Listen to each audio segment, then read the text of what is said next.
Sendo você um genuíno fã da Fórmula 1, eu tenho certeza que uma das coisas que você mais gosta é de compreender como funcionam as tecnologias dos carros da categoria. E também tenho certeza que você não gosta de ser enganado ou levado por algum conteúdo que explora o sensacionalismo das polêmicas e não instrui ou te passa nenhuma informação de valor sobre a Fórmula 1. Nesse vídeo, nós vamos apresentar de forma clara, simples, objetiva e fácil de entender absolutamente tudo sobre essa questão de asas flexíveis, um assunto tão polêmico na Fórmula 1 moderna. Como funcionam as asas flexíveis, por que as asas flexionam, como é feita a construção delas pelas equipes e também por que raios a FIA tem a necessidade de aferir a flexão das asas e não deixa simplesmente elas flexionarem livres para as equipes poderem disputar. Bora pro conteúdo então.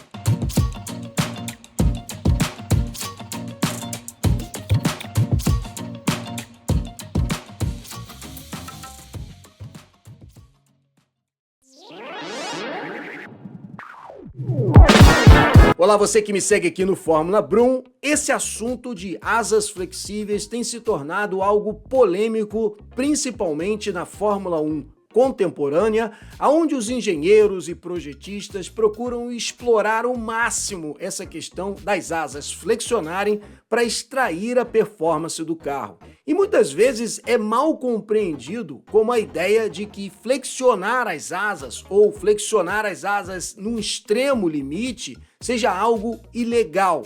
Portanto, é importante entender alguns princípios físicos e também da complexidade de construção dessas asas, até mesmo para que a gente consiga entender qual é a dificuldade da FIA em realizar essa aferição. Primeiro ponto é que todas as estruturas aerodinâmicas, até mesmo por conta da pressão do ar que passa pela sua estrutura, necessariamente precisam flexionar justamente para extrair a performance. Não só em carros de corrida, mas, por exemplo, nas aeronaves também. As asas de um avião flexionam, embora a gente assista parado no aeroporto uma aeronave com as suas asas estáticas, em pleno voo. Uma das coisas que os engenheiros projetam é justamente a flexão das asas para otimizar a performance delas em circunstâncias diferentes e favorecer momentos de sustentação maior da aeronave, seja na hora de uma aproximação de aterrissagem ou decolagem ou em voo cruzeiro. A mesma questão ocorre nas embarcações. Embora a hidrodinâmica esteja aplicada ao casco, veleiros, por exemplo, exploram a flexão de uma estrutura aerodinâmica, no caso as suas velas, para extrair a performance. As velas do barco são constantemente ajustadas, não apenas em termos da sua posição de direção, mas também do desenho, do ajuste, do bojo do pano, justamente para extrair cada vez mais performance do movimento da embarcação. E a mesma coisa ocorre nos carros e, propriamente dizendo, na Fórmula 1 com relação às asas flexionarem. Mas, afinal de contas, em que sentido elas flexionam e em que aspecto os engenheiros procuram fazer isso para extrair performance?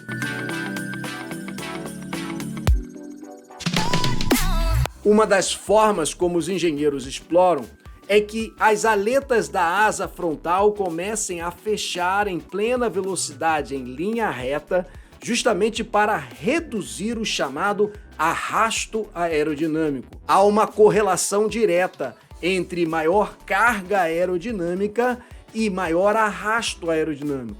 Quanto mais ângulo de asa um carro tem, maior carga aerodinâmica ou a força que joga o carro para baixo, mas consequentemente também maior arrasto aerodinâmico. Ou seja, Quando as equipes estão em plena reta com seus carros, o que mais elas querem é que essas asas passem a ficar num ângulo mais paralelo possível ao solo. E daí vem a necessidade delas flexionarem de forma que essas aletas fechem e o carro tenha menos arrasto aerodinâmico, consequentemente desenvolvendo mais velocidade. No entanto, na aproximação e contorno de curva, existe a necessidade de que essas aletas voltem à inclinação justamente para gerar mais carga aerodinâmica, a força que joga o carro para baixo, ele consiga fazer o contorno de curva. E nessa engenharia é muito complexo o cálculo para que as equipes consigam chegar num coeficiente de que, sob uma pressão aerodinâmica, as aletas fechem e no momento que diminui a velocidade e, consequentemente, a pressão, elas voltem para a posição normal. As asas frontais de um Fórmula 1 moderno são feitas de fibra de carbono e numa construção quase que semelhante ao que a gente faz na fibra de vidro, colocando manta sobre manta, tramando ela de maneira a construir a estrutura de fibra de carbono. E isso é uma ciência, isso é uma receita secreta que cada equipe tem. E quando a gente fala receita secreta, não estamos falando de algo ilegal, mas de um coeficiente de como é montado essa peça que cada equipe vai construindo e conhecendo no seu respectivo carro para conseguir extrair essa performance. E diante desse cálculo complexo é justamente o que torna difícil para a FIA fazer uma aferição de o quanto a asa está flexionando ou não dentro da regra que rege essa questão. E também, por que será que a FIA precisa medir essa flexão? Por que não deixa solto para que as equipes deixem flexionar o quanto quiserem, extraindo performance? E daqui a pouco a gente vai respondendo isso. Mas a questão é que essa flexão não ocorre num coeficiente linear. Vou tentar simplificar o máximo possível para que todos nós possamos entender.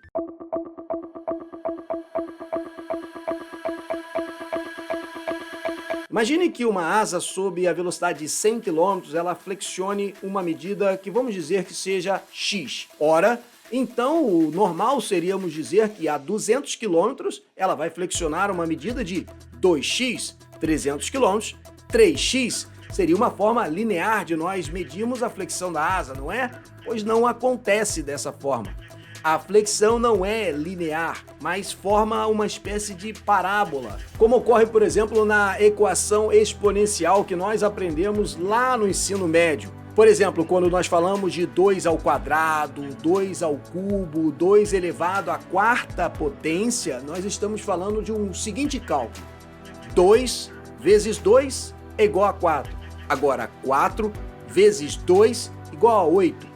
8 vezes 2, 16. Percebe que está se formando uma parábola no sentido exponencial?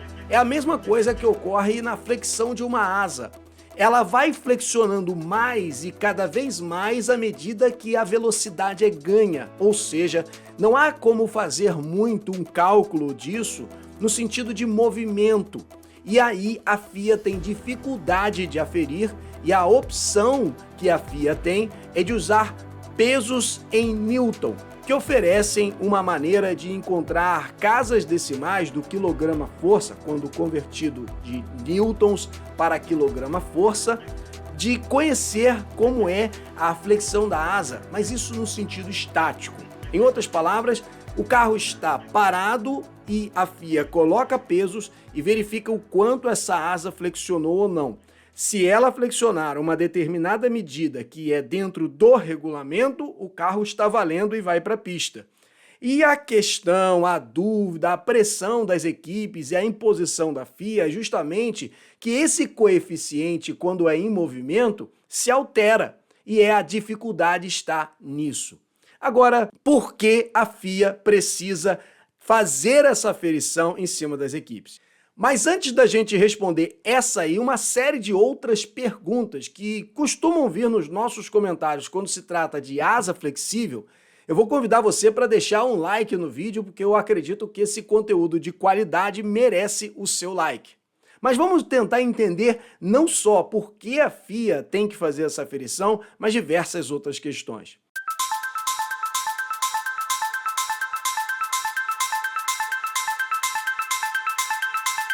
Bom, de cara, respondendo por que a FIA precisa fazer essa aferição, é porque esse coeficiente, essa descoberta, essa construção da asa envolve um trabalho de pesquisa, desenvolvimento, fabricação, testes de rigidez, que quanto mais uma equipe tem condições de infraestrutura, orçamento para desenvolver e também, consequentemente, melhores profissionais, fica mais fácil para ela executar isso. Em outras palavras, se a FIA não fizer um limite de flexão, quem vai ganhar esse jogo serão as equipes que têm condições financeiras, estruturais e pessoal para desenvolver isso. Ou seja, estará sendo uma disputa não de técnica ou de ideias, mas uma disputa de quem tem mais bolso cheio. Ou seja, a FIA procura trazer a coisa para um nível de esportividade que equipes pequenas, menores do grid, possam competir na Fórmula 1 mais próxima das equipes principais. E isso tem uma consequência para nós que estamos assistindo às disputas, ou seja, a FIA procura com isso regular a questão das asas flexíveis para que todas as equipes possam participar da competição. Outra questão que foi recorrente aqui no canal com relação às asas flexíveis diz respeito àquela parte mais próxima das asas frontais dos Fórmula 1 que não é flexível, ou seja, há uma parte fixa próxima ao bico e outra dali em diante começa a flexionar. Por que um carro de Fórmula 1 tem essa construção?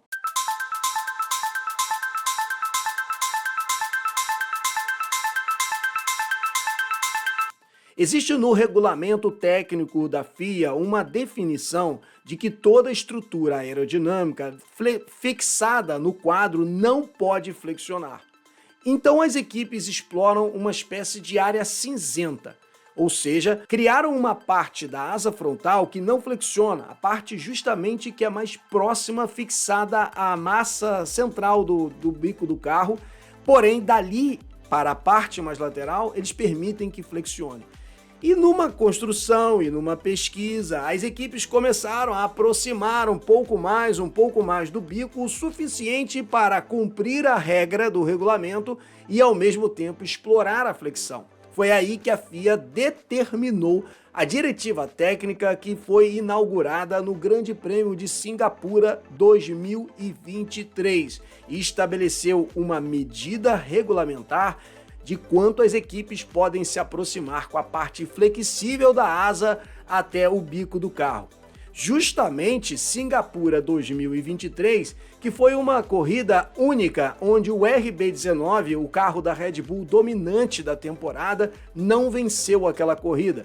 Isso gerou uma corrida enorme de diversos canais e sites dizendo que foi por conta da diretiva técnica das asas flexíveis que a Red Bull não conseguiu vencer aquela corrida. Logo, consequentemente, usando uma lógica, a Red Bull estava ilegal. E aqui no Fórmula Brum eu expliquei em vídeos, lives e vários conteúdos que a derrota da Red Bull naquele grande prêmio nada tinha relacionado com a asa flexível. Tinha sim a ver com o conceito Red Bull de um carro que sofre mais em circuitos ondulados, asfalto não permanente, curvas das características de Singapura e que logo depois, no Grande Prêmio do Japão, normalizaria-se isso. Na época, fui muito criticado por isso de que eu iria quebrar a cara. Até porque na época era um dos poucos que já dizíamos que isso era uma característica do carro da Red Bull e que depois se tornou notório. O fato é que aquela derrota não tinha nada relacionado com as asas flexíveis. Essas aferições de flexão das asas são permitidas que representantes das equipes rivais possam estar lá na hora da aferição da FIA para conferir, a não ser que um representante da Mercedes queira fingir que não viu, ele vai deixar passar algo que supostamente está ilegal. Portanto, cuidado com a fonte da informação. porque você pode estar tendo um conhecimento, entre aspas, que na verdade nada tem a ver com a realidade técnica da Fórmula 1. E também aqui no canal tem vários conteúdos falando sobre isso, inclusive daquela época de Singapura, e como genuíno fã da Fórmula 1, eu tenho certeza que você vai apreciar esses conteúdos.